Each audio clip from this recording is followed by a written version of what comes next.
ओम नमो भगवते वासुदेवाय। जय श्री हरि विष्णु। भगवान विष्णु सबका मंगल करें।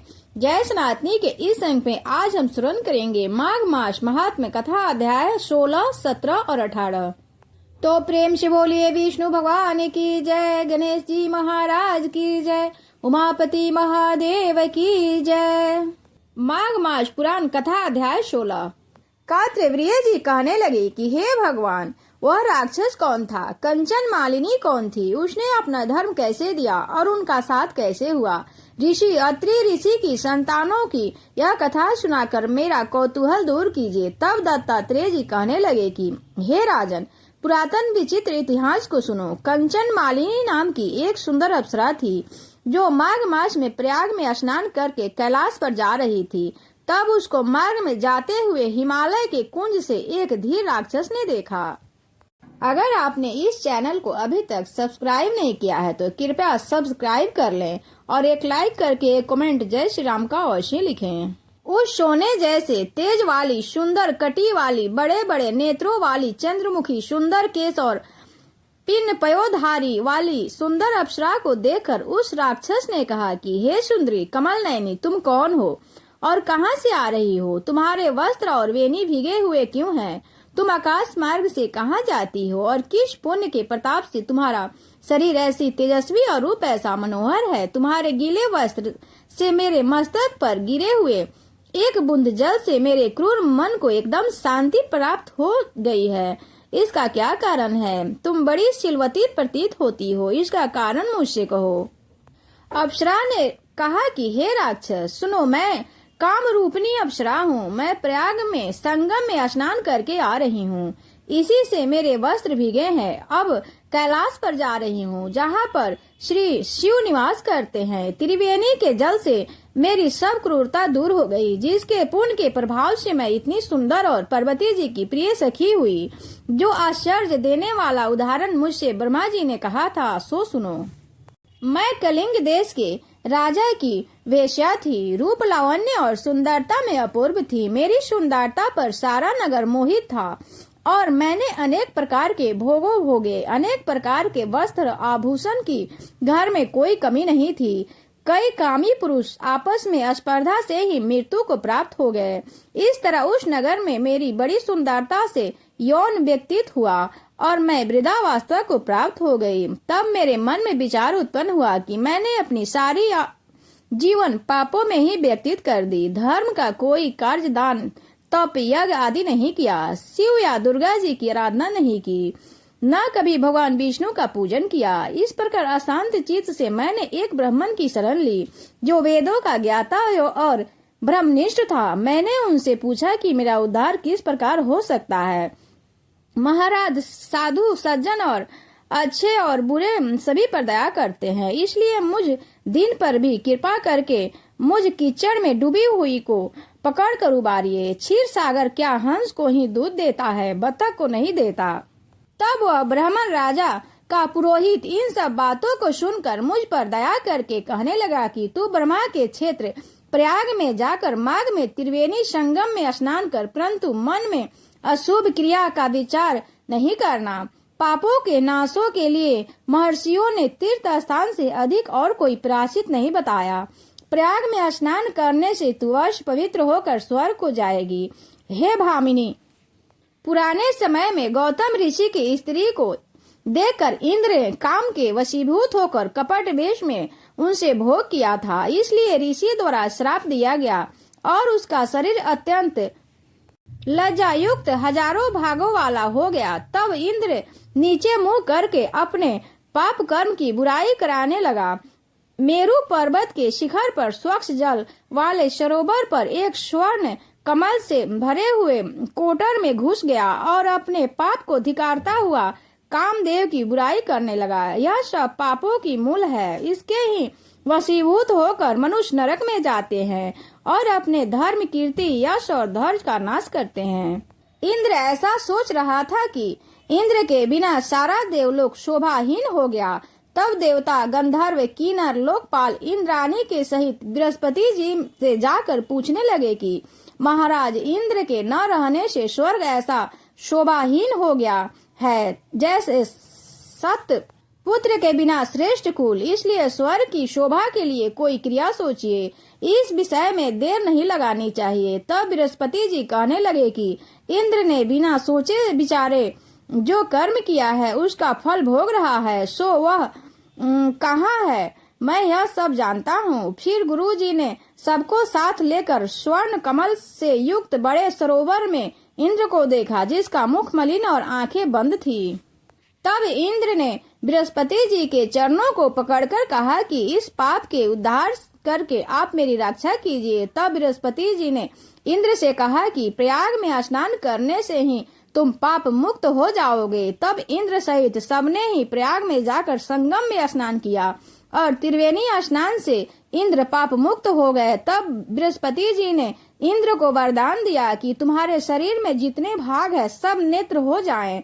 तब इंद्र ब्राह्मण के वर से हजारों नेत्रों से ऐसा शोभित हुआ जैसे मानसरोवर में कमल शोभमान होता है। इस प्रकार 16वां अध्याय पूर्ण हुआ। सब प्रेम से बोलिए विष्णु भगवान की जय। अब माघ मास महात्म्य कथा अध्याय 17। अप्सरा कहने लगी कि हे राक्षस।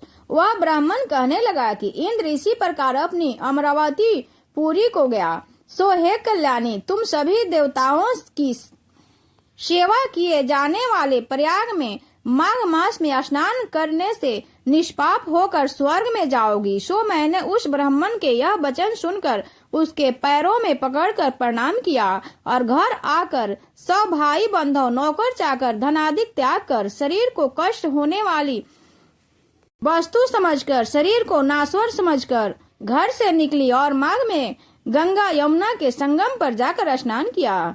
सो हे निशाचर, 3 दिन के स्नान से मेरे सब पाप नष्ट हो गए और 27 दिन के पुण्य से मैं देवता हो गई और पार्वती जी की सखी होकर सुख से निवास करती हूँ। इसलिए मैं प्रयाग के महात्म्य को याद करके सब देवताओं के सहित माघ में प्रयाग स्नान करती हूँ। सो मैंने अपना यह सब वृतांत तुमसे कहा। तुम भी इस योनि में पड़ने और कुरूप होने का सब कारण कहो। तुम्हारी दाढ़ी और मूछें बहुत बड़ी बड़ी हो गई है और पार्वती की गुफा में वास करते हो।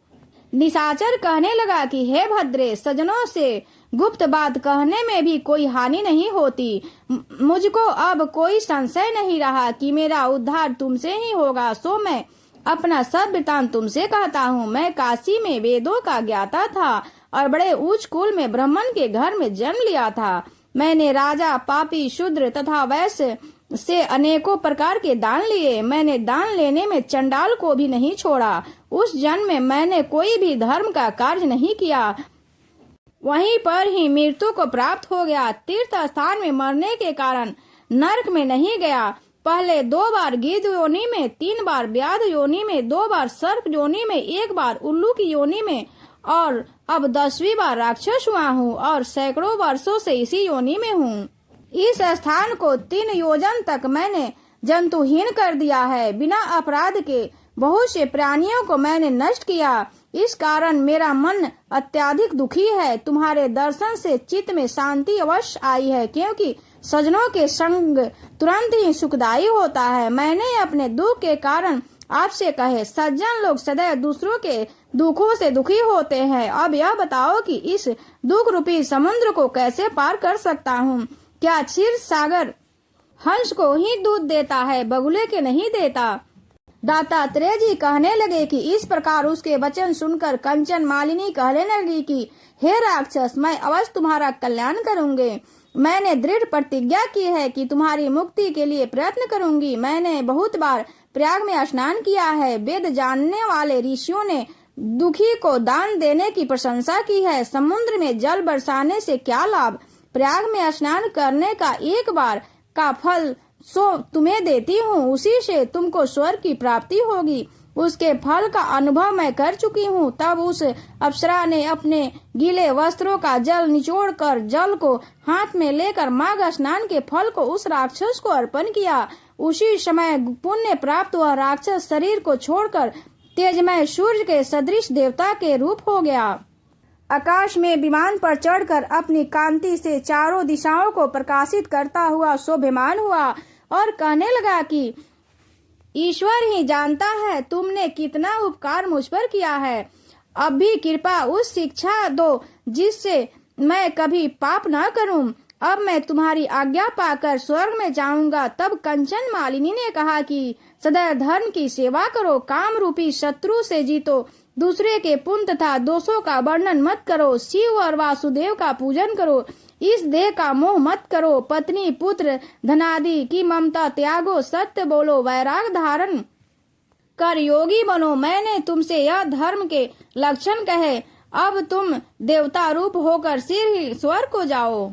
दत्तात्रेय जी कहने लगे कि इस प्रकार गंधर्व से सुशोभित वह कंचन मालिनी को नमस्कार करके स्वर्ग को गया और देवता कन्याओं ने यहाँ आकर कंचन मालिनी की पुष्पों की वर्षा की और प्रेम पूर्वक कहा कि हे भद्रे, तुमने इस राक्षस का उद्धार किया है। इस दुष्ट के डर से कोई भी इस वन में प्रवेश नहीं करता था। अब हम निडर होकर विचरेंगे। इस प्रकार कंचन मालिनी उस राक्षस के उद्धार करके प्रेम पूर्वक देव कन्या से क्रीड़ा करते हुए शिवलोक को गई। इस प्रकार कथा का 17वां अध्याय पूर्ण हुआ। सब प्रेम से बोलो विष्णु भगवान की जय। अब कथा का 18वां अध्याय माघ मास पुराण कथा अध्याय 18। श्री वासिष्ठ जी ऋषि से कहने लगे कि हे राजन, मैंने दत्तात्रेय जी द्वारा कहा माघ मास का महात्म्य कहा। अब माघ मास के स्नान का फल सुनो। हे परंतप, माघ स्नान सब यज्ञों व्रतों का और तपों का फल देने वाला है। माघ मास में स्नान करने वाले स्वयं को स्वर्ग में जाते ही हैं। उनके माता पिता और दोनों के कुलों को भी स्वर्ग प्राप्त होता है। जो माघ मास में सूर्योदय के समय नदी स्नान में करता है, उसके माता पिता के 7 कुलों की पीढ़ी स्वर्ग को प्राप्त होती है। माघ मास में स्नान करने वाले दुराचारी और कुकर्मी मनुष्य भी पापों से मुक्त हो जाते हैं और इस मास में हरि का पूजन करने वाले पाप समुदाय से छुटकारा पाकर भगवान के सदृश शरीर वाले हो जाते हैं। यदि कोई आलस में भी माघ में स्नान करता है, उसके भी सब पाप नष्ट हो जाते हैं। जो गंधर्व कन्याएं राजा के श्राप से भयंकर काल को भोगती हुई लोमस ऋषि के वचन से माघ में स्नान करने से पापों से छूट गई। यह वार्ता सुनकर राजा दिलीप विनय से पूछने लगा कि हे गुरुदेव, एक कन्याएं किसकी थी? उनको कब और कैसे श्राप मिला? उनके नाम क्या थे? ऋषि के वाक से कैसे श्राप से मुक्त हुई और उन्होंने वहां कहाँ पर स्नान किया? आप विस्तार पूर्वक सब कथा कहिए। वशिष्ठ जी कहने लगे, हे राजन, जैसे अग्नि में स्वयं अग्नि उत्पन्न होती है, वैसे ही यह कथा धर्म और संतान उत्पन्न करती है। हे राजन, सुख संगीत नामक गंधर्व की कन्या का नाम विमोहिनी था। सुशीला तथा स्वर वेदी की सुम्रा, चंद्रकांता की सुतारा तथा सुप्रभा की कन्या चंद्रका, ये 5 सब समान आयु वाली तथा चंद्रमा के समान कांति वाली और सुंदर थी। जैसे रात्रि को चंद्रमा शोभ्यमान होता है, वैसे ही पुष्प की कलियों के समान खिली हुई अप्सराएं थी। ऊंचे पयोधर वाली पत्नी, वैशाख मास की कामिनी, यौन दिखती हुई नवीन पत्तों वाली लता के सदृश गोरे रंग, सोने से सदृश चमकती हुई और सोने के अलंकारों से सुशोभित सुंदर वस्त्र धारण किए हुए, अनेक प्रकार के गाने और बीना अथवा बांसुरी तथा दूसरे बाजे बजाने में प्रवीण और लाल स्वर तथा मनुष्य कला में निपुण थी। इस प्रकार वे कन्याएं क्रीड़ा करती हुई कुबेर के स्थान में विचरण करती थी। एक समय कतुवश माघ मास में एक वन में दूसरे वन में विचरती हुई मंदिर के पुष्प तोड़कर सरोवर में गौरी पूजा के लिए गई। स्वच्छ जल के सरोवर में स्नान करके वस्त्र धारण कर मौन हो बालू मिट्टी की गौरी बनाकर चंदन कपूर कुमकुम और सुंदर कमलों के उपचार सहित पूजन करके ये 5 कन्याएं ताल नृत्य करने लगी। फिर ऊंचे गंधार स्वर में सुंदर गीत गाने लगी। जब एक कन्याएं नाचने और गाने में लीन थी तो उस समय अच्छेद नामक उत्तम तीर्थ में वेद निधि नाम के मुनि के पुत्र अग्निप ऋषि स्नान को गए। वह युवा ऋषि सुंदर मुख, कमल सदृश नयन, विशाल छाती, सुंदर भुजाओं वाला, दूसरे कामदेव के समान था। शिखा सहित दंड लिए मृग चर्म ओढ़े यज्ञोपवीत धारण किए हुए था। उसको देखकर पांचों कन्याएं मुग्ध हो गई और उसका रूप व यौन देखकर कामदेव से पीड़ित हो देखो देखो ऐसा कहती हुई उस ब्राह्मण के चित्त में कामदेव का डर उत्पन्न करने लगी और आपस में विचार करने लगे कि यह कौन है। रति सहित होने से कामदेव नहीं और एक होने से अश्विन कुमार नहीं, यह कोई गंधर्व या किन्नर या काम रूप धारण कर कोई गिद्ध है या सिद्ध है, किसी ऋषि का श्रेष्ठ पुत्र या मनुष्य है, कोई भी हो। ब्रह्मा जी ने इसके रूप को इतना सुंदर बनाया है, इसको हमारे लिए ही बनाया है। जैसे पूर्व कर्म के प्रभाव से संपत्ति प्राप्त होती है, वैसे ही गौरी जी ने हम कुमारियों के लिए श्रेष्ठ वर दिया है और आपस में यह तुम्हारा वर है या मेरा वर अथवा सबका, ऐसा कहने लगी। जिस समय उस ऋषि पुत्र ने अपनी मध्या की क्रिया करके ऐसे वचन सुने तो वह सोचने लगा कि यह तो बहुत बड़ी समस्या उत्पन्न हो गई। ब्रह्मा विष्णु महेश आदि देवता तथा बड़े योगीधीश्वर भी स्त्रियों के भ्रम जाल से मोहित हो गए हैं। इनके तीक्ष्ण बाणों से किसका मन रूपी हिरण घायल नहीं हो सकता। जब तक नीति और बुद्धि रहती है तब तक पाप से भय रहता है, जब तक की गंभीरता रहती है, यम विधि का पालन होता है, तब तक मनुष्य स्त्रियों के काम रूपी वानों से विधा नहीं जाता। ये मुझे उन्मत्त और मुग्ध कर रही हैं। किस गुणों से धर्म की रक्षा हो सकती है? स्त्रियों के सांस, रक्त, मल मूत्र से बने घृणित और अशुद्ध शरीर में कामी लोभ ही सुंदरता की कल्पना करके स्मरण कर सकते हैं। शुद्ध बुद्ध वाले महात्माओं ने स्त्रियों के पास रहना कष्टकारक कहा है, सो जब तक यह पास आए घर चले चलना चाहिए। अतः जब तक वह उसके पास गई वह योग बल के द्वारा अंतर्ध्यान हो गया। ऋषि पुत्र के ऐसे अद्भुत कर्म देखकर वह चकित होकर डरी हुई चारों ओर देखने लगी और आपस में कहने लगी कि यह क्या इंद्रजाल था जो देखते देखते विलीन हो गया। और वह विरह की अग्नि में जलने लगी और कहने लगी कि हे कांता, तुम हमको छोड़कर कहाँ चले गए? क्या तुमको ब्रह्मा ने हमसे विरह रूपी अग्नि में जलने के लिए बनाया था? क्या तुम्हारा चित्त दया रहित है जो हमारा चित्त दुखाकर चले गए? क्या तुमको हमारा विश्वास नहीं? क्या तुम कोई मायावी हो?